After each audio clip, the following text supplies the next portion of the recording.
आज हम शुरू कर रहे हैं कोऑर्डिनेट ज्योमेट्री का नया टॉपिक रेखा लाइन।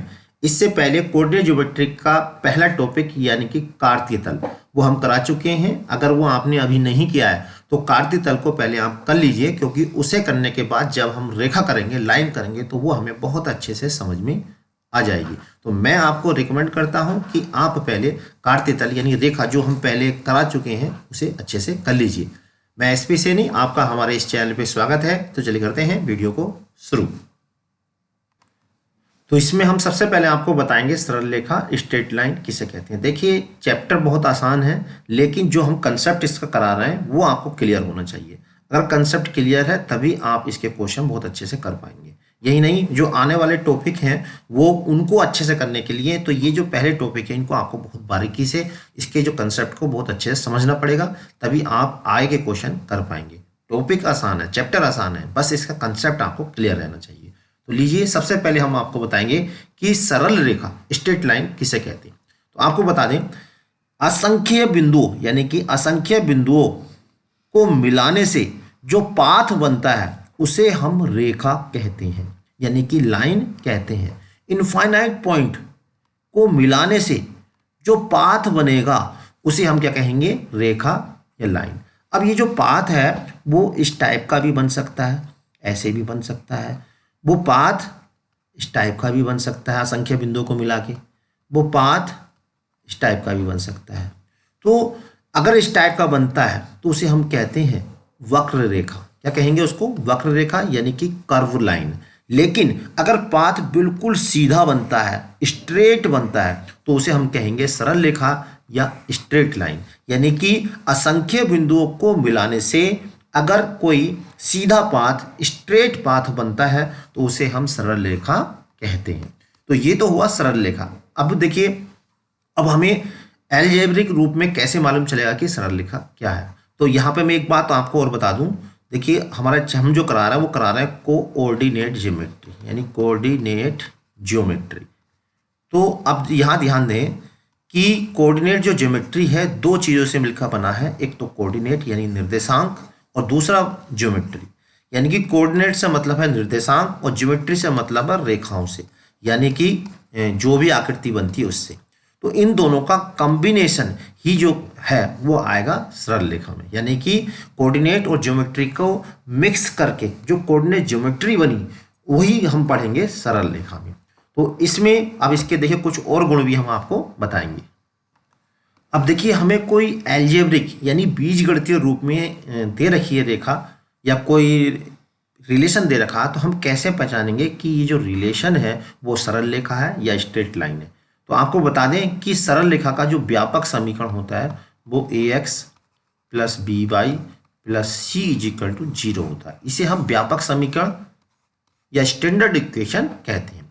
अब इसकी पहचान ये है सीधी कि इसमें जो चर होता है यानी कि x और y जो होते हैं इनकी पावर 1 होती है। और किसी भी रिलेशन में चर यानी x और y की जो पावर है वो 1 है तो उसे हम कहेंगे सरल रेखा। और ये पावर अगर 1 से ज़्यादा है तो उसे हम कहेंगे वक्र। वक्र वो किसी भी टाइप का हो सकता है, कई टाइप के वक्र होते हैं, हम आगे पढ़ेंगे। अभी फिलहाल हम पढ़ रहे हैं सरल रेखा। यानी पहचान ये है, एक तो कि असंख्य बिंदुओं को मिलाकर सीधा पाथ बनता है तो उसे हम सरल रेखा कहते हैं। और इक्वेशन के रूप में अगर चर की जो पावर है वो 1 है तब हम उसे सरल रेखा कहते हैं। देखिए, इसमें दूसरा टॉपिक है रेखा का झुकाव। अब रेखा का झुकाव क्या होता है, निर्देशाक्षों से मतलब है एक्स अक्ष और वाई अक्ष। ये एक्स अक्ष है और ये वाई अक्ष है, दोनों को मिलकर हम बोलते हैं निर्देशांक यानी एक्सिस। कोई रेखा एक्स अक्ष की धन दिशा से बोले तो इस साइड से ये धन दिशा होती है रेखा की, और ये ऋण दिशा होती है, ऊपर धन दिशा और ये ऋण दिशा। कोई रेखा एक्स अक्ष की धन दिशा से जो कोण बनाती है उस कोण को हम रेखा का झुकाव कहते हैं। जैसे देखिए, ये रेखा एक्स अक्ष की धन दिशा से कोण मान लीजिए थीटा बना रही है, तो इस रेखा का झुकाव कितना हो गया, थीटा। और ये रेखा ऐसे भी झुकाव बना सकती है, बस अगर पॉजिटिव डायरेक्शन से यानी इस डायरेक्शन से एंगल बना रही है तो उसे हम कहते हैं रेखा का झुकाव। अब वो रेखा देखिए इस तरह से भी झुकाव बना सकती है, ऐसे करके। जब ऐसे बनाएगी तो ये वाला जो एंगल होगा इसे हम क्या कहेंगे, रेखा का झुकाव कहेंगे। ठीक है। तो झुकाव से हमें एक बात समझ में आई कि रेखा का जो न्यूनतम झुकाव है वो कितना हो सकता है, 0 डिग्री होता है, और अधिकतम जो झुकाव है थीटा का वो 180 हो सकता है। यानी कि रेखा का जो झुकाव है वो 0 के बराबर या उससे बड़ा होगा, लेकिन लेस देन इक्वल टू होगा 180। ठीक है। अब देखिए, अगर कोई रेखा एक्स अक्ष के संपाती है, संपाती का मतलब लाइन जो वो एक्स अक्ष पे लेटी हुई है इस तरह से, एक्स अक्ष के संपाती है, तो थीटा कितना हो जाएगा, 0 हो जाएगा। और कोई रेखा अगर वाई अक्ष के संपाती है, वाई अक्ष बोले तो ये वाली, अगर कोई रेखा वाई अक्ष के संपाती है तो जो थीटा होगा वो 90 डिग्री हो जाएगा। दोबारा फिर से समझे, कोई रेखा एक्स अक्ष के संपाती है तो उसका एंगल 0 या 180 भी हो सकता है। ठीक है, 0 या 180 होगा। अगर इस तरह से, अगर हम लाइन इस टाइप से जाएगी तो 180 होगा। और रेखा अगर वाई अक्ष के संपाती है तो थीटा जो होगा वो 90 डिग्री होगा। अब देखिए नेक्स्ट है सरल रेखा का ढाल या विवर्तता। यानी कि किसी रेखा का ढाल क्या होता है या विवर्तता किसे कहते हैं। तो किसी भी रेखा का धन एक्स अक्ष, धन एक्स बोले तो ये वाला, देखिए किसी भी रेखा का धन एक्स से जो झुकाव होता है, यानी कि ये किसी रेखा का धन एक्स से जो झुकाव होता है उसके टेंजेंट को हम विवर्तता कहते हैं, और इसे हम एम से डिनोट करते हैं। यानी कि M is equal to, tangent का मतलब हो गया tan। तो किसी रेखा के जो धन एक्स से झुकाव होगा उसके tan को हम उसकी विवर्तता कहते हैं। अब देखिए एक्स अक्ष से जो झुकाव है वो ये भी है, तो इसका मतलब ये हुआ किसी रेखा की जो विवर्तता है वो दो प्रकार की हो सकती है। एक तो धन, अगर एंगल बाईं ओर नापा जा रहा है, ठीक है, उस रेखा से एंगल किधर नापा जा रहा है, बाईं ओर, यानी एंटी क्लॉकवाइज, तो उस रेखा की जो विवर्तता होगी वो पॉजिटिव होगी। और एंगल अगर क्लॉकवाइज यानी कि दाईं ओर नापा जा रहा है, ये वाला एंगल नापा जा रहा है, तो उसकी जो विवर्तता होगी, एंगल होगा, वो माइनस में लेंगे, और 16 का जो भी आएगा वो उसकी विवर्तता कहलाएगी, यानी कि माइनस में होगी। tan माइनस थीटा होता है माइनस की। तो किसी रेखा का धन एक्स से जो झुकाव होता है उसके टेंजेंट को, यानी tan को हम विवर्तता कहते हैं। इसे हम m से प्रदर्शित करते हैं। तो इसका मतलब विवर्तता क्या हो गई, m is equal to tan theta, या m is equal to tan minus theta, यानी कि माइनस के tan थीटा, क्योंकि या तो इधर भी हो सकता है या इधर भी हो सकता है। अब देखिए, अगर कोई रेखा एक्स अक्ष के अनुदिश है, यानी कि ऐसे है, इस पे लेटी हुई है, तो उसकी जो विवर्तता होगी, यानी कि m बराबर एंगल जो होगा वो 0 होगा, और tan 0 की वैल्यू 0, यानी कि उसकी जो विवर्तता होगी वो 0 होगी। और अगर कोई रेखा वाई अक्ष के अनुदिश है, यानी कि एंगल 90 डिग्री का बना रही है, तब उसकी जो विवर्तता होगी वो अपरिभाषित होगी, क्योंकि tan 90 की जो वैल्यू होती है वो इनफाइनाइट, यानी कि अपरिभाषित होती है। तो अगर कोई रेखा एक्स अक्ष के अनुदिश है तो उसकी विवर्तता 0, और कोई रेखा वाई अक्ष के अनुदिश है तो उसकी जो टेंजेंट होगी, विवर्तता होगी, वो अपरिभाषित होगी, यानी अनडिफाइंड होगी। अभी हमने आपको सिखाया था किसी रेखा की विवर्तता, यानी किसी रेखा का जो धन एक्स से झुकाव होता है उसके टेंजेंट यानी tan को हम विवर्तता कहते हैं। अब देखिए यहाँ पे है दो बिंदुओं से होकर जाने वाली रेखा की विवर्तता, यानी कि कोई रेखा अगर 2 पॉइंट से होकर जा रही है, मान लीजिए एक पॉइंट ये है A, और इसके जो कोऑर्डिनेट है वो x1 y1 है, ठीक है, और जो दूसरा पॉइंट है वो B है, इसके भी जो कोऑर्डिनेट हैं वो x2 y2 है। तो इन बिंदुओं से होकर जाने वाली रेखा की विवर्तता क्या होगी। मान लीजिए जो रेखा है एक्स अक्ष की धन दिशा से थीटा कोण बनाती है, तो हम जानते हैं क्योंकि ये रेखा एक्स अक्ष की धन दिशा से थीटा कोण बनाती है, तो इस रेखा की जो विवर्तता हो गई वो m बराबर tan थीटा हो गई। लेकिन हमें किसमें निकालना, दो बिंदुओं से होकर जाने वाली, यानी कि इसमें दो बिंदु दिखने चाहिए। तो हम क्या करेंगे, इस tan की वैल्यू इस बिंदु के रूप में निकालेंगे। कैसे, अब हमने देखिए यहाँ पे इससे लंब ड्रा कर दिया, तो ये हो जाएगा y1 और यहाँ हो जाएगा x1, यहाँ से यहाँ तक, ठीक है। इसी प्रकार से हमने यहाँ से इस पे लंब ड्रा किया, तो यहाँ से यहाँ तक की जो ये दूरी है ये हो जाएगी x2, और ये वाली जो दूरी है वो हो जाएगी y2। तो x2 में से x1 अगर माइनस करेंगे तो हमें ये वाली डिस्टेंस, ये वाली मालूम हो जाएगी, यानी कि x2 माइनस x1। और ये जो डिस्टेंस है यहाँ से हम इस पे परपेंडिकुलर ड्रा कर दें इस पे, तो ये x2 माइनस x1 कितना हो जाएगा, ये हो जाएगा x2 माइनस x1, ठीक है। इसी प्रकार से ये y1 है, टोटल क्या y2 है, ये y2 में से अगर हम y1 माइनस कर दें तो ऊपर वाली, यानी कि इसे मान लीजिए ए बी सी मान लीजिए, सी बी जो हो जाएगी वो कितना हो जाएगी y2 माइनस के y1। अगर ये कितनी हो इधर वाली पूरी y2 हो तो ए बी सी कितनी हो जाएगी y2 माइनस y1। अब देखिए ये एंगल थीटा है तो ये एंगल भी थीटा होगा। क्यों होगा? क्योंकि एक्स एक्स की ये कहलाते हैं एकांतर कोण, संगत कोण, संगत कोण, ये इंग्लिश में बोलते हैं कोरस्पॉन्डिंग एंगल। तो यहाँ से त्रिभुज ए बी सी में अगर हम निकालें तो tan थीटा क्या होता है? tan थीटा होता है लंब बटे आधार। तो tan थीटा क्या होता है? लंब बटे आधार। तो लंब कितना है यहाँ पे? लंब है BC और आधार है AC। ठीक है, और BC के स्थान पे हम लिखेंगे y2 माइनस y1 और x2 को AC के स्थान पे क्या लिखेंगे? x2 माइनस के x1। तो ये हो गई दो बिंदुओं से जाने वाली रेखा की विवर्तता।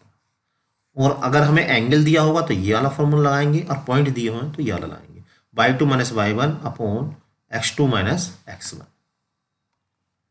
अब देखिए नेक्स्ट है दो सरल रेखाओं के बीच का कोण, यानी कि अगर दो सरल रेखाएं एक दूसरे को कहीं पे काट रही हैं तो उनके बीच का कोण कितना होगा, ये हमें इसमें बताना।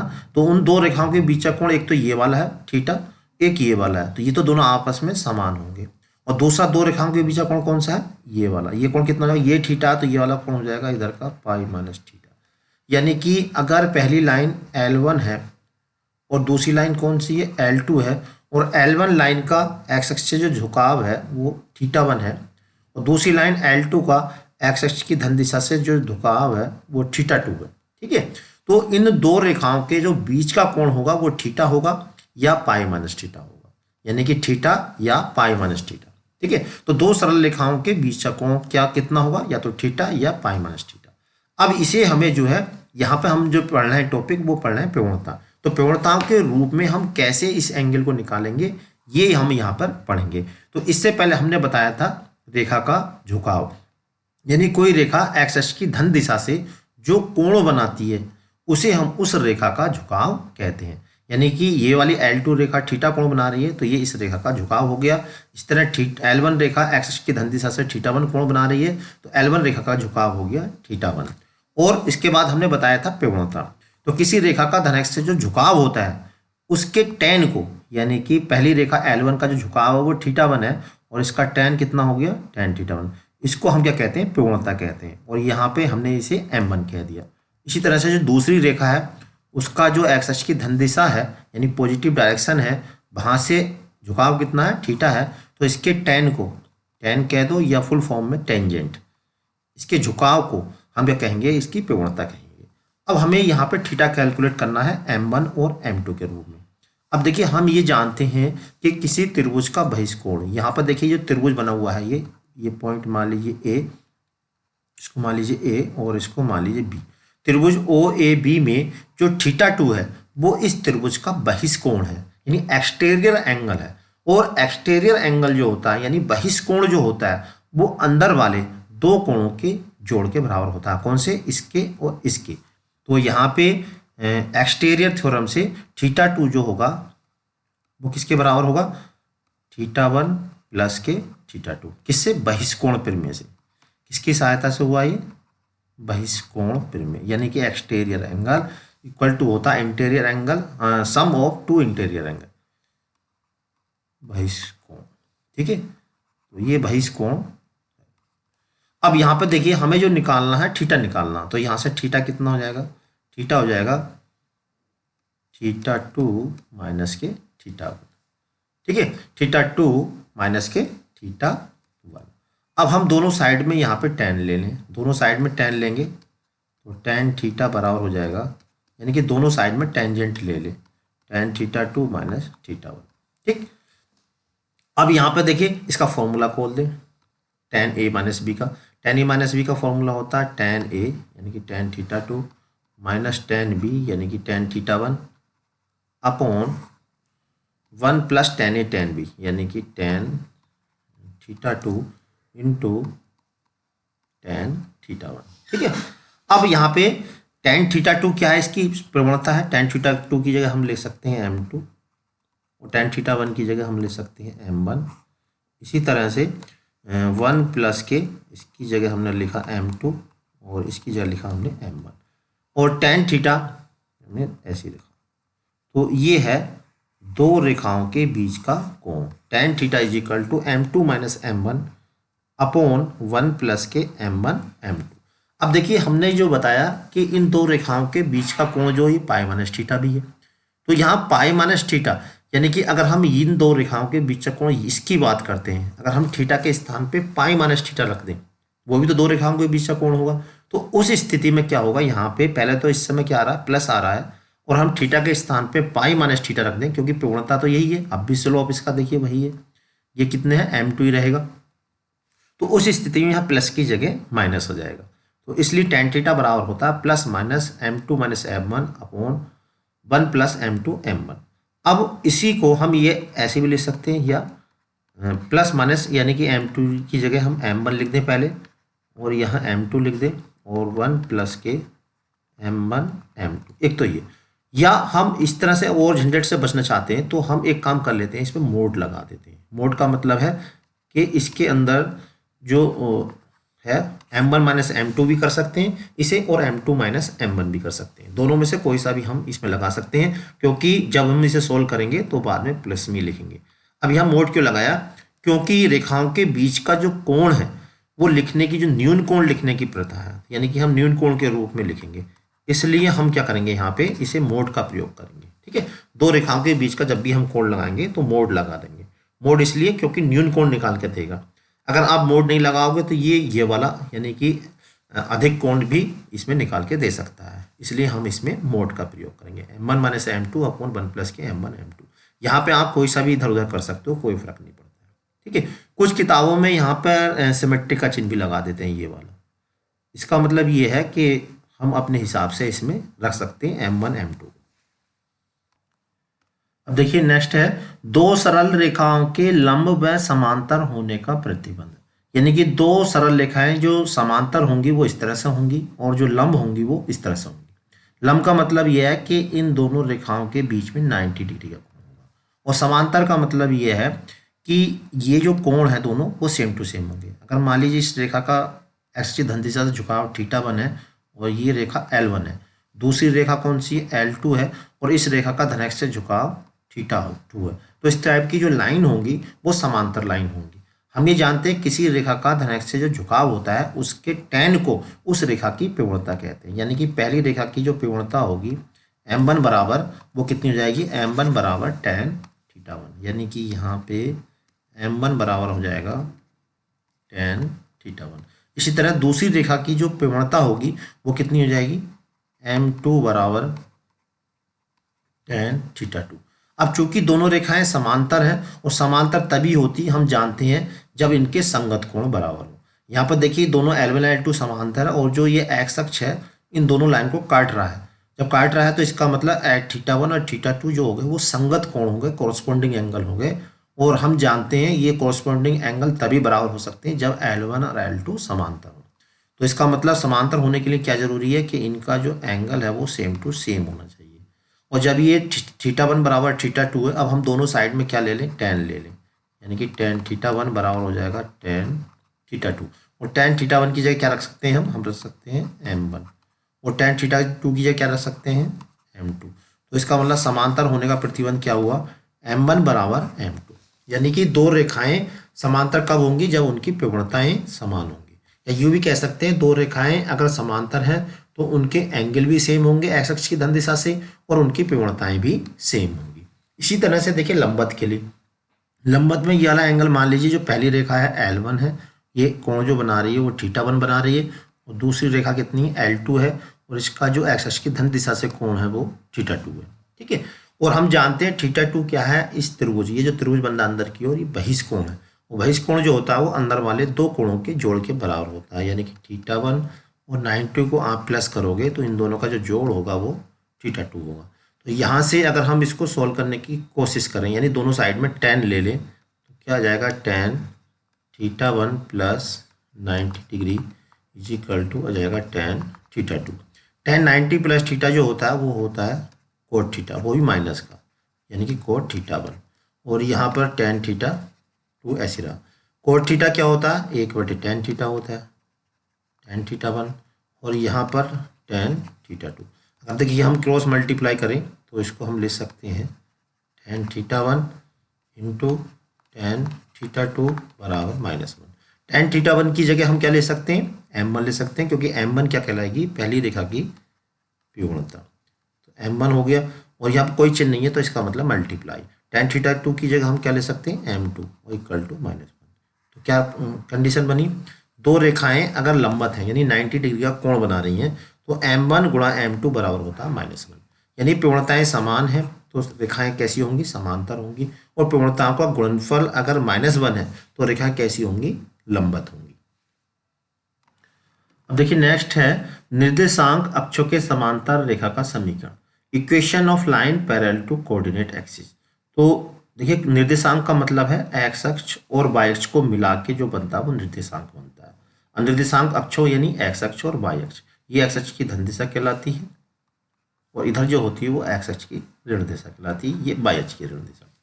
अक्षों के समांतर रेखा का समीकरण यानी एक्स अक्ष के जो समांतर होगा वो अक्ष कौन सा होगा, वो इस टाइप का होगा, यानी कि ऐसा देखिए ये कहलाएगी एक्स अक्ष के समांतर रेखा का समीकरण। ये रेखा इधर की जगह नीचे भी हो सकती है यानी कि ऐसे भी हो सकती है, तो ये भी रेखा क्या कहलाएगी, एक्स अक्ष के समांतर कहलाएगी। अब देखिए इसका समीकरण क्या होगा, हमें इसका समीकरण निकालना। तो मान लीजिए ये रेखा जो है मूल बिंदु से जो दूरी है इस रेखा की वो हमने मान ली के है। मान ली यहाँ से मूल बिंदु कौन सा होगा, 0 0, और यहाँ से जो दूरी है वो हमने मान ली के है। ठीक है, अब इधर की ओर लेंगे रेखा, अगर इतनी दूरी पर है तो ये हो जाएगी -के। ठीक है, अब यहाँ पर देखिए ये जो बाई अक्ष है, बाई अक्ष जो कहलाता है यानी एक्स अक्ष के जो समांतर है, ये जो दूरी कहलाती है वो बाई कोऑर्डिनेट कहलाती है। और बाई कोऑर्डिनेट क्या है इसका, यानी कि बाई की वैल्यू कितनी है, इसमें के है। और इधर की बात करें तो मूल बिंदु से जो दूरी होती है बाई अक्ष पे वो बाई कोऑर्डिनेट कहलाती है, यानी सेकंड वाला कहलाती है। बाई कोऑर्डिनेट का मतलब बाई बराबर यहाँ पर होगा माइनस का के। ठीक है, और इन दोनों को हम कंबाइन करके लिखे तो हम ये कहेंगे कि एक्स अक्ष के जो समांतर है उस रेखा का जो समीकरण है वो होगा +- यानी कि प्लस चिन्ह है तो ऊपर की ओर होगी और माइनस चिन्ह है तो नीचे की ओर होगी। तो ये कहलाएगा एक्स अक्ष के समांतर रेखा का समीकरण, यानी equation of straight line parallel to X अक्ष। बिल्कुल इसी प्रकार से अगर रेखा वाई अक्ष के समांतर है तो वाई अक्ष के समांतर के लिए वाई की जगह क्या आ जाएगा, एक्स आ जाएगा, बाकी दूरी यही रहेगी +- तो ये जो लाइन कहलाती है सेकंड वाली, ये कहलाती है एक्स अक्ष के समांतर रेखा का समीकरण। और दूसरी जो लाइन है, पहली लाइन है वो एक्स अक्ष के समांतर और दूसरी वाली वाई अक्ष के समांतर। अब देखिए वाई अक्ष के समांतर होगी तो लाइन कैसे होगी, वो इस टाइप की होगी। ठीक है, यहाँ से दूरी अगर के है तो ये जो दूरी होती है वो एक्स कोऑर्डिनेट कहलाती है, यानी कि यहाँ पे एक्स बराबर कितना है, के है। यहाँ से अगर ये दूरी के है तो चूंकि निगेटिव डायरेक्शन में है तो यहाँ माइनस में हो जाएगी, यानी यहाँ से एक्स कोऑर्डिनेट कितना है, माइनस का के है। अब इन दोनों को हम कंबाइन करें तो कंबाइन करके क्या आएगा, +- के, यानी कि एक्स अक्ष के समांतर रेखा का समीकरण हो गया y बराबर +- के, और वाई अक्ष के समांतर रेखा का समीकरण हो गया x = +- के। चलिए अब देखिए नेक्स्ट है एक बिंदु से होकर जाने वाली रेखा का समीकरण। अगर कोई रेखा किसी बिंदु से होकर जा रही है, कैसे बिंदु से, यानी एक बिंदु से होकर जा रही है तो उसका समीकरण क्या होगा। तो मान लीजिए बिंदु A है और इसका जो कोऑर्डिनेट है वो x1 y1 है। ठीक है, और इस रेखा पर स्थित एक कोई बिंदु P है जिसका कोऑर्डिनेट x और y है। देखिए ये जो बिंदु P है x y, वो किसी भी टाइप की समीकरण हो उस सभी में ये x को y होगा। ठीक है, अब हमें जो है इस रेखा का समीकरण निकालना। तो समीकरण का मतलब है कि उसके अंदर x और y। तो यहाँ पे हम एक बात बता दें, कोई रेखा x के समांतर होती है तो उसमें केवल y होगा, और y के समांतर होती है तो उसमें केवल x होगा। और कोई रेखा x अक्ष या y अक्ष दोनों को काट रही है तो उसमें x और y दोनों होंगे। एक बार फिर सुने, अगर कोई रेखा x के समांतर है तो उसमें केवल y नजर आएगा, और रेखा y के समांतर है तो उसमें केवल x नजर आएगा। और कोई रेखा x अक्ष और y अक्ष दोनों को काट रही है जैसे कि आपको चित्र में दिख रहा है तो उसमें उस रेखा में x और y दोनों ही दिखाई देंगे। ठीक है, बहुत काम की बात है। अब देखिए हम एक रेखा निकालें जिसका बिंदु a x1 y1 है और इस पर कोई बिंदु p x y है, और ये रेखा एक्स अक्ष की धन दिशा से थीटा कोण बनाती है। ठीक है, तो निर्देशांक के अनुसार ये जो पॉइंट हो गया, ये जो डिस्टेंस होगी यहाँ से यहाँ तक की, ये हो गई बाई और ये हो गया यहाँ पे x। ठीक है, और दूसरा देखिए यहाँ पे ये दूसरा है, यहाँ पे x1 y1 है, यहाँ से अगर मैं इस पर परपेंडिकुलर ड्रा कर दूँ तो ये हो जाएगा y1, और यहाँ से यहाँ तक का जो डिस्टेंस है वो हो जाएगा x1। ठीक है, तो अगर मैं यहाँ से इस पे लंब ड्रा कर दूँ तो ये वाला थीटा है, तो ये भी क्या हो जाएगा, थीटा हो जाएगा। अब जरा ध्यान से समझेंगे, देखिए थीटा है, ये x1 है, ये x है, तो ये जो डिस्टेंस हो जाएगी ये वाली, ये कितनी हो जाएगी, x1 माइनस के x। ठीक है, और ये वाली जो डिस्टेंस है ए, इसे मान लेते हैं b, ए बी डिस्टेंस, तो ए बी डिस्टेंस कितनी हो जाएगी, y1 माइनस के y। तो ये टोटल y1 है, ये y है, इसमें से माइनस करेंगे तो ये हो जाएगी y1 माइनस के y। ठीक है, और हम जानते हैं किसी रेखा का अगर धनात्मक से झुकाव हो, उसकी जो प्रवणता होती है m बराबर ये होती है tan थीटा। ठीक है, और यहाँ पे देखिए tan थीटा, अगर हम ऊपर वाला जो त्रिभुज है वहां से tan थीटा निकालें तो क्या आएगा, tan थीटा क्या होगा, ए बी लंब बटे आधार, यानी कि A B upon B P. अब देखिए हमें क्या करा, हमें ये m बराबर tan थीटा बताने की जरूरत नहीं है, क्योंकि हम पहले निकाल चुके हैं। ए बी कितना है, ए बी है हमारा, ए बी है यहाँ पे y1 माइनस y1 माइनस के y, और बी पी कितना है, x1 माइनस के x। ठीक है, अब इसकी हम क्रॉस मल्टीप्लाई कर लेंगे, यानी कि तिरछी गुणा। जब हम इसकी तिरछी गुणा करेंगे तो क्या आएगा, m। अब देखिए यहाँ पे इसको हम x माइनस के x1 भी ले सकते हैं, क्योंकि माइनस यहाँ से लेंगे, माइनस ऊपर से लेंगे, और दोनों कैसा हो जाएगा, ये प्लस हो जाएगा, यानी कि y माइनस y1 भी ले सकते हैं। और यही कहलाता है एक बिंदु से जाने वाली रेखा का समीकरण। ठीक है, क्या कहलाता है ये, एक बिंदु से जाने वाली रेखा का समीकरण। यहाँ पे अगर m के स्थान पे हम दो बिंदु से जाने वाली प्रवणता लिख दें तो यही समीकरण बन जाएगा दो बिंदु से जाने वाली रेखा का समीकरण। जैसे देखिए मैं यहाँ पे दूसरे इसमें दिखा देता हूँ, तो क्या है, दो बिंदु से जाने वाली रेखा का समीकरण। हम जानते हैं दो बिंदु से जाने वाली जो रेखा होती है उसकी जो प्रवणता होती है m बराबर या tan थीटा बराबर, वो होती है y2 माइनस y1 बटा x2 माइनस x1। ठीक है, और एक बिंदु से जाने वाली रेखा का समीकरण हमने अभी निकाला, y माइनस y1 बराबर m ब्रैकेट में x माइनस x1।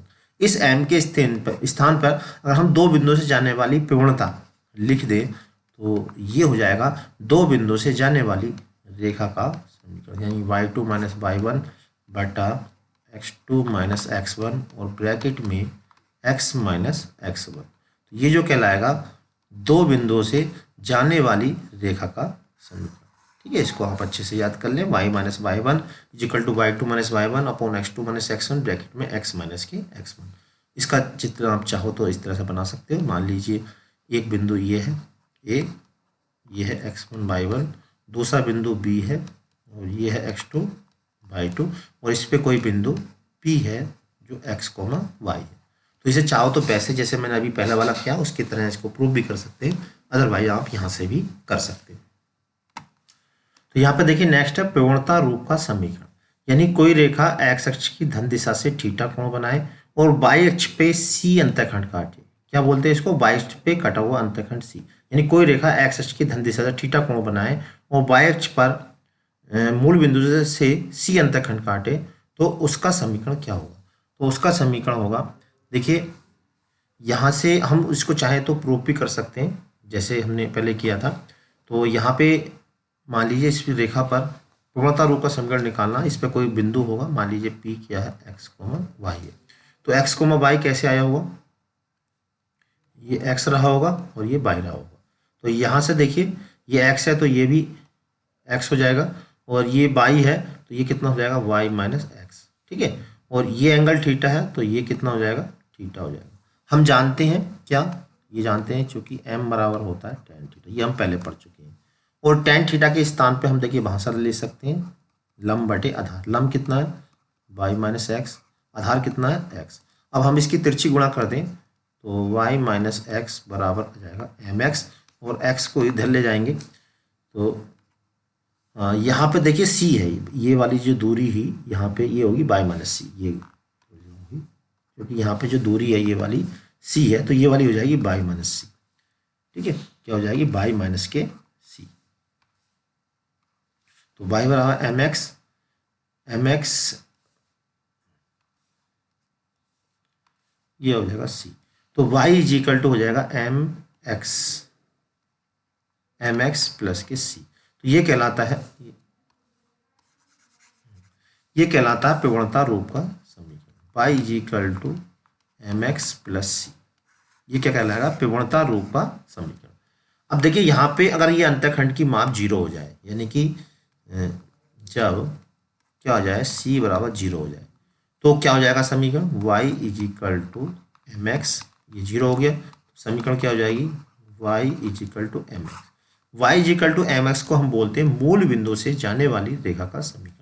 जब ये रेखा यहाँ से न जाके कहाँ से जाए, 0,0 से जाएगी, तो c जो हो जाएगा वो 0 हो जाएगा, और जब c 0 हो जाएगा तो मूल बिंदु से जाने वाली रेखा हो जाएगी y is equal to M X. इसे हम क्या कहेंगे? मूल बिंदु से होकर जाने वाली रेखा का समीकरण। मूल बिंदु से जाने वाली रेखा का समीकरण, रेखा का समीकरण, ठीक है। क्या कहेंगे इसको? मूल बिंदु से जाने वाली रेखा का समीकरण, ठीक है। चलिए देखते हैं नेक्स्ट। अब देखिए कोई रेखा है, अगर वो एक्स अक्ष पर ए अंतःखंड काटती है, यानी कि यहाँ से मूल बिंदु से ए दूरी पर अंतःखंड, इसे बोलते हैं एक्स अक्ष पे कटा अंतःखंड, और कोई रेखा वाई अक्ष पे बी अंतःखंड काटती है, तो उस रेखा का जो समीकरण होता है वो होता है एक्स अपॉन ए प्लस के Y upon B equal to 1। इसे कहते हैं अंतःखंड रूप का समीकरण। यानी उस रेखा का समीकरण जो एक्स अक्ष पे ए अंतःखंड काटती है, वाई अक्ष पे बी अंतःखंड काटती है, ये होता है, ठीक है। और इसको अगर आप प्रूफ करना चाहें तो प्रूफ भी कर सकते हैं। कैसे? इस त्रिभुज का क्षेत्रफल दो प्रकार से निकाल लेंगे, एक बार तो ऐसे और एक बार यहाँ से मूल बिंदु से दूरी लेके, दोनों क्षेत्रफल को बराबर कर देंगे तो भी इसका प्रूफ हो जाएगा आराम से इसका। या फिर इसे दो त्रिभुजों में कन्वर्ट कर ले, इस त्रिभुज का क्षेत्रफल और इस त्रिभुज का क्षेत्रफल, यहाँ से देखिए ये ऐसे आके दो त्रिभुज में ऐसे कन्वर्ट हो जाएगा, ये हो जाएगा y और यहाँ से ये हो जाएगा x। यानी इस पूरे त्रिभुज का जो क्षेत्रफल है वो किसके बराबर है? एक जो नीचे की ओर त्रिभुज बनना है और जो ऊपर की ओर त्रिभुज बनना है, इनके जोड़ के बराबर है। तो पूरे त्रिभुज का क्षेत्रफल हो जाएगा 1/2 इंटू ए बी, और इस वाले त्रिभुज का क्षेत्रफल हो जाएगा ए इंटू वाई, 1/2 ए इंटू वाई, दूसरे का हो जाएगा 1/2 बी इंटू एक्स। इन दोनों का सम इसके बराबर कर देंगे तो इसे आप प्रूफ भी कर सकते हैं। नेक्स्ट है देखिए लंब का समीकरण। लंब का समीकरण कैसा होता है? अगर ये एक्स वाई अक्ष है, ये एक्स अक्ष है, और कोई रेखा इस तरह से है, और मूल बिंदु से इस पे लंब की माप ये वाली, यानी कि 90 डिग्री लंब की माप पी हो, और इस रेखा का धनाक्ष से झुकाव कितना हो? थीटा हो, तो लंब रूप का समीकरण होता है X cos alpha plus Y sine alpha is equal to P. P क्या है? रेखा पर मूल बिंदु से लंब की माप। तो क्या कहेंगे? उस रेखा का समीकरण जिसकी मूल बिंदु से लंब की माप पी और रेखा का धनाक्ष से झुकाव थीटा हो, तो उस रेखा का समीकरण होता है एक्स कोस एल्फा प्लस के Y sine alpha is equal to P. तो ये लंब रूप का समीकरण है। अब देखिए सरल रेखा का व्यापक समीकरण, यानी कि ए एक्स प्लस बी प्लस सी का प्रवणता रूप, अंतःखंड रूप और लंब रूप। तो पहले आपको एक बार फिर बता दूं, सरल रेखा का जो व्यापक प्रवणता रूप होता है y is equal to M X plus C, से प्रवणता रूप कहते हैं। और अंतःखंड रूप हमने अभी बताया था x अपॉन ए प्लस के Y upon B is equal to 1, ये अंतःखंड रूप कहलाएगा। और लंब रूप कौन सा है? ये वाला X cos alpha plus Y sine alpha बराबर पी। अब देखिए व्यापक समीकरण कौन सी? ये। इसको हम कैसे कैसे इस रूप में चेंज करेंगे? अगर पूर्णता रूप में चेंज करना है,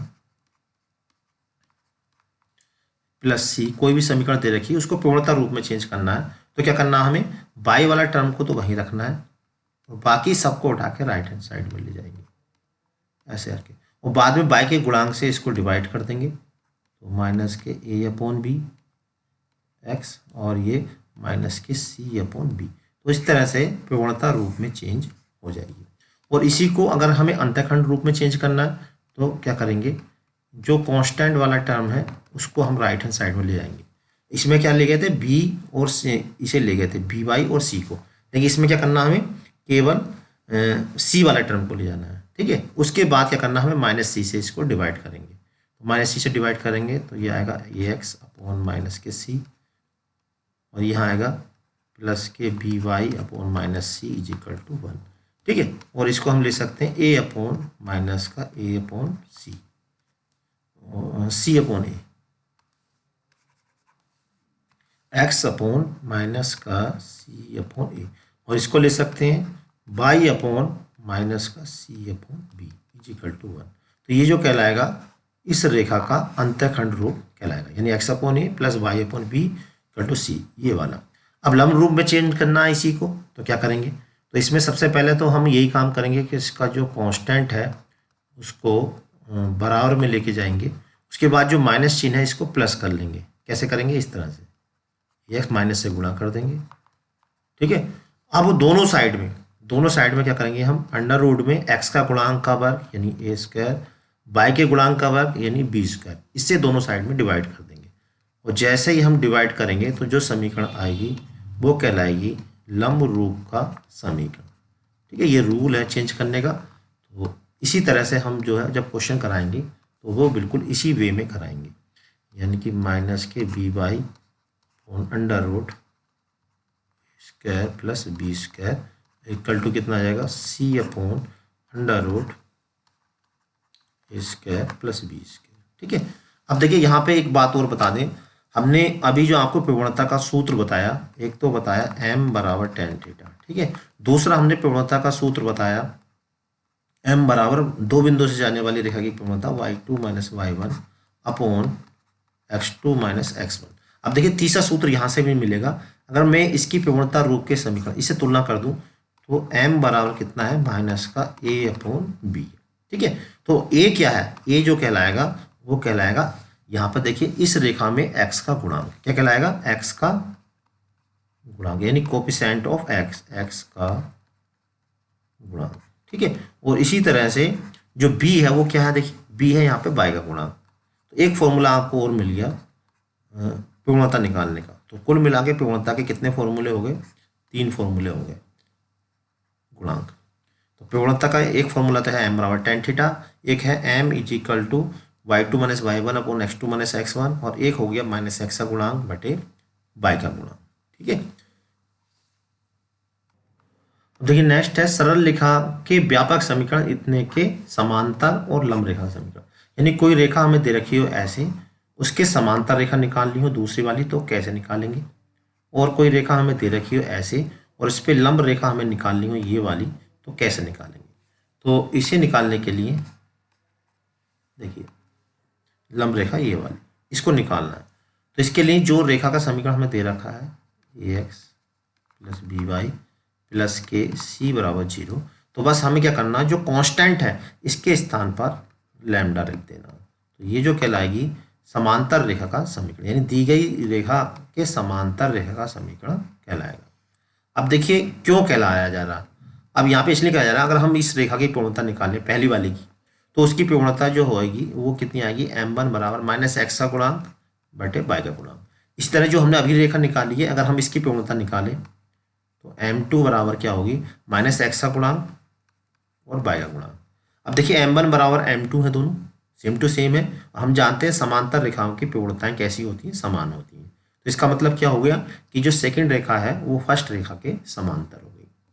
इसी तरह से अगर हमें रेखा ये दे रखी हो A X plus B Y plus C बराबर 0, तो इसके जो लंब रेखा का समीकरण होगा वो होगा, ये तो हो गया समांतर रेखा का समीकरण, ठीक है। अगर हमें लंब का निकालना यानी कि लंब का चिन्ह ये होता है, समांतर का ये होता है। तो इसमें क्या करना, गुणांक चेंज करेंगे, यानी कि जो x का गुणांक है वो y का बन जाएगा और y का जो गुणांक है वो x का बन जाएगा ऐसा करके, और कांस्टेंट जो है उसके स्थान पर यानी c जहाँ भी हो उसके स्थान पर हम लैम्डा रख देंगे। अगर ऐसे कर दें तो ये वाली जो समीकरण होती है वो पहली समीकरण के लंब होती है। अब क्यों होती है जरा देखिए, ये भी हम बता देते हैं। जो पहली वाली रेखा है अगर हम उसकी प्रवणता निकालें तो क्या होगी, माइनस एक्स का गुणांक यानी कि a बटे पाई का गुणांक, जो मैंने अभी फॉर्मूला आपको बताया था। अब हम अगर इस वाली रेखा जो हमने अभी निकाली ताजी ताजी इसकी प्रवणता निकालें तो m2 क्या होगी, माइनस एक्स का गुणांक यानी कि b बटे एक्स का y का गुणांक कितना, माइनस a। अब यहाँ से देखिए कैंसिल हो जाएगा।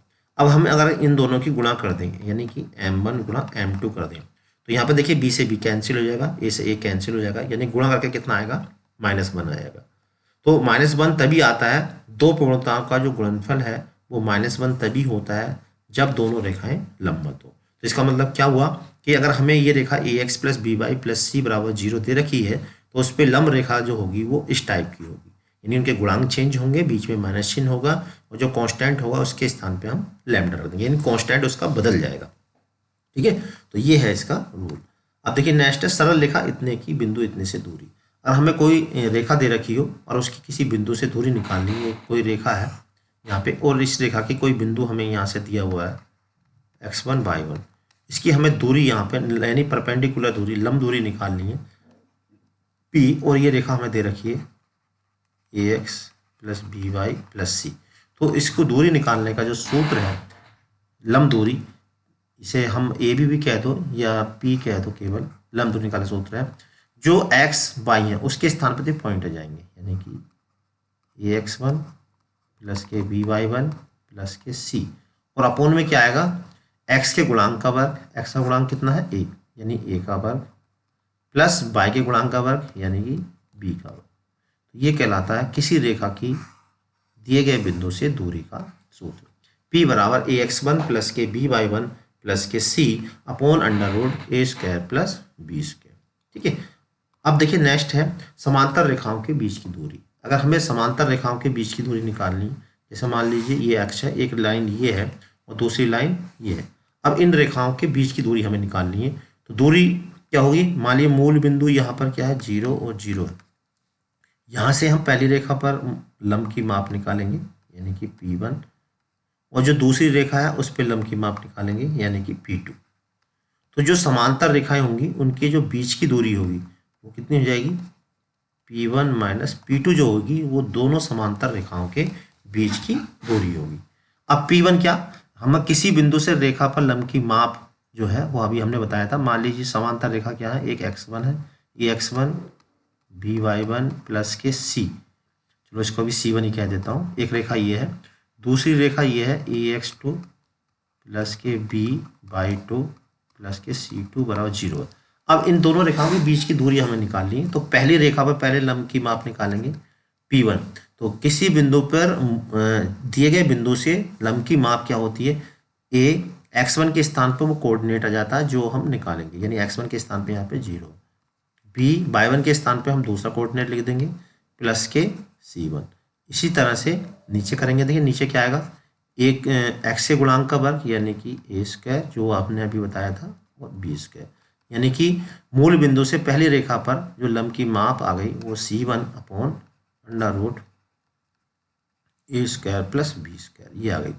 इसी तरह से अगर हम दूसरी रेखा पर निकालें लंब की माप यानी कि P2 निकालें तो क्या हो जाएगी, ये P1 है, ये दूसरा क्या थी P2, वो निकालें तो क्या हो जाएगी, देखिए रेखा तो दूसरी वाली हो जाएगी A, और x2 के स्थान पर चूंकि इस पर भी मूल बिंदु से निकाल ली वो 0 हो जाएगा, और B ये भी 0 है, और यहाँ पर हो जाएगा प्लस का c2 अपोन में क्या आएगा x के गुणांक का वर्ग यानी कि a square plus b square.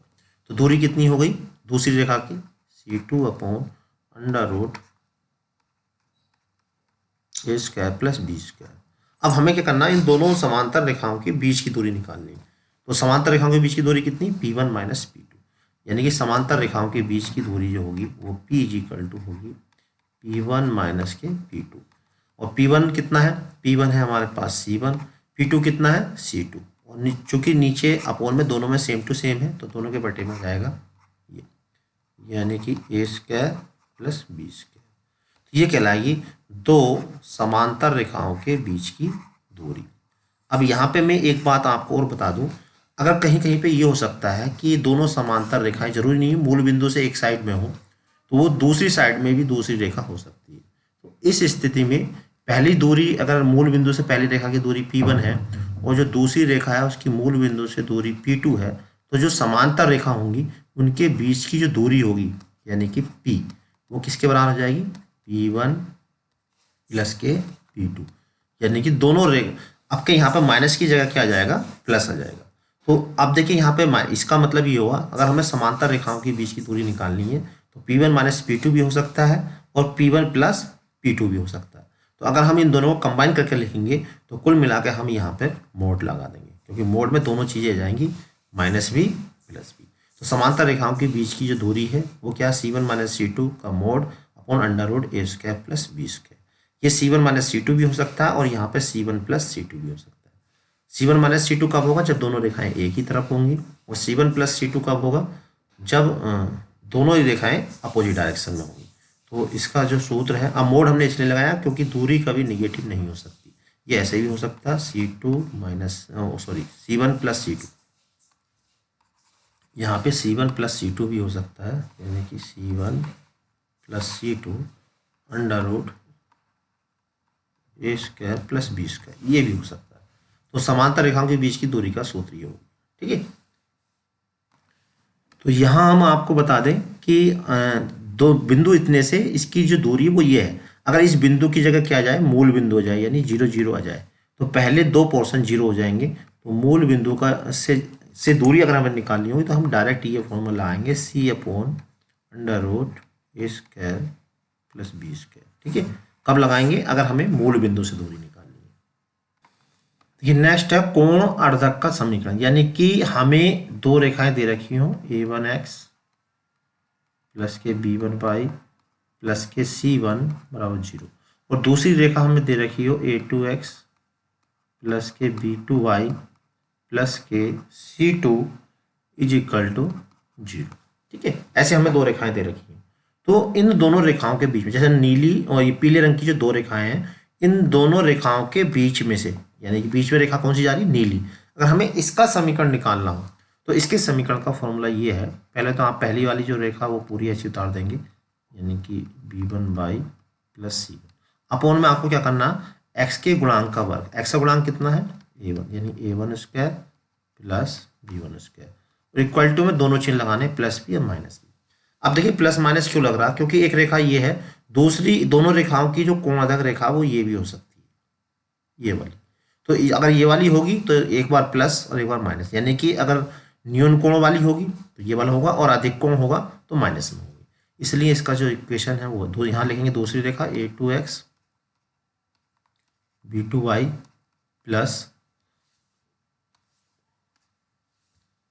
C2 upon under root a2 square plus b2 square.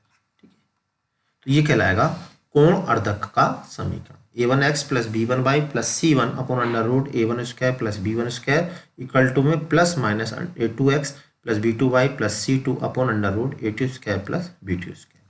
ठीक है, दूसरी रेखा कहाँ थी? ये वाली थी, इस तरह की। अब देखिए नेक्स्ट और इसका लास्ट टॉपिक है संगामी रेखा है, कंकरेंट लाइन। तो कंकरेंट लाइन किन्हें कहते हैं?